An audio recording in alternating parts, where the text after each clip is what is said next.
Livro revela a vida secreta de padres gays. Veja a notícia.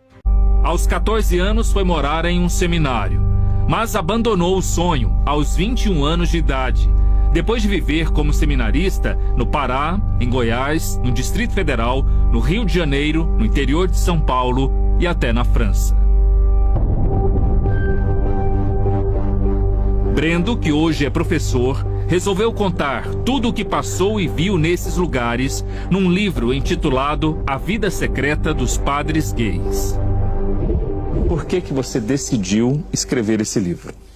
Bom, eu decidi escrever esse livro para lançar luz em um tema que ainda é tabu na igreja e que eu escuto muito das pessoas falarem, até para mim, depois da repercussão do livro, que todo mundo sabe que isso não é segredo.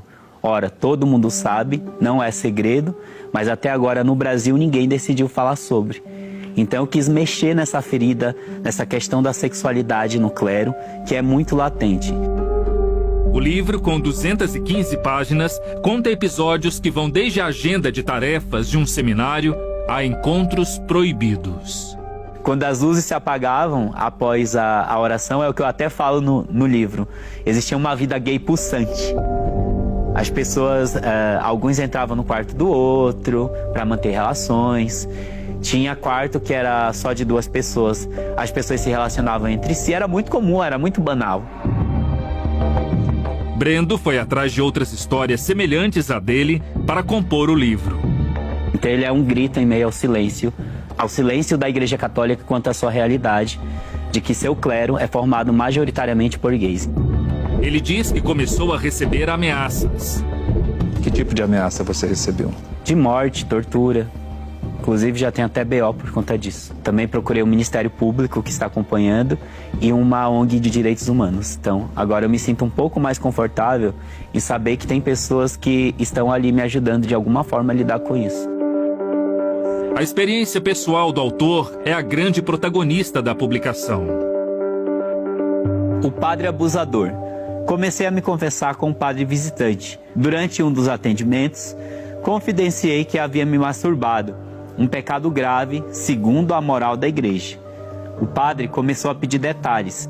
Quanto mais eu falava, mais detalhamento ele me pedia, inclusive minúcias de minhas fantasias sexuais, alegando ser necessário a completude do sacramento. Ainda nos primeiros anos de seminário, Brendo lembra de quando tinha de limpar quartos de padres mais experientes. Troca de favores. E durante a faxina, o padre começou a me abraçar enquanto eu trabalhava. Passava a mão pelo meu corpo, em carícias cada dia mais ousadas. Isso me gerava medo, dúvidas, mas também prazer. Depois de um tempo, ele conseguiu o que queria: sexo. O outro formador percebia tudo o que estava acontecendo, mas não falava nada. Eles eram bem amigos, e logo entendi que um encobria a hipocrisia do outro. O autor afirma que tentou denunciar a situação na época, mas nunca conseguiu o apoio que esperava. Eu levei para a superiora e para a psicóloga da comunidade. E elas falavam que eu era gay porque eu não tinha tido amor na infância, então era por isso. E toda a vida que eu falava, e os padres? E os padres que estão aqui dentro tendo vida dupla? E os padres que já transaram comigo? E o padre que fez isso na confissão? Elas sempre diziam, você tem que orar por ele, porque isso é tentação do inimigo. Você já se relacionou com todo mundo, com pessoas de diferentes posições, né? Uhum. Seminarista, padre, irmão, que é o religioso, e bispo. Do bispo é o seguinte: anos depois da terceira de seminário, um bispo conversou comigo e me chamou para almoçar na Praça da República, no centro de São Paulo. Eu fui. No final do almoço, a conversa foi se encaminhando para algo mais sexual.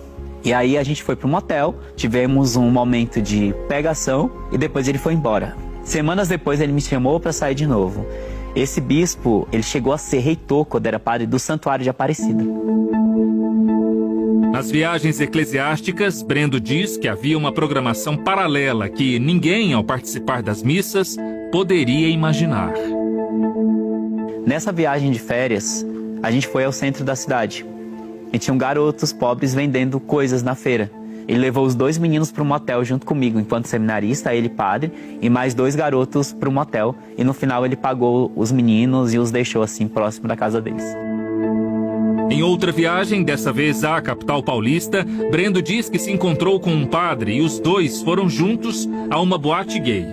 Que eu tive contato a primeira vez com o mundo gay secular através da igreja. A igreja que me introduziu no mundo gay secular, para eu conhecer e saber como que era a noite gay, boate, tudo isso. Pergunto com que dinheiro essas programações eram pagas.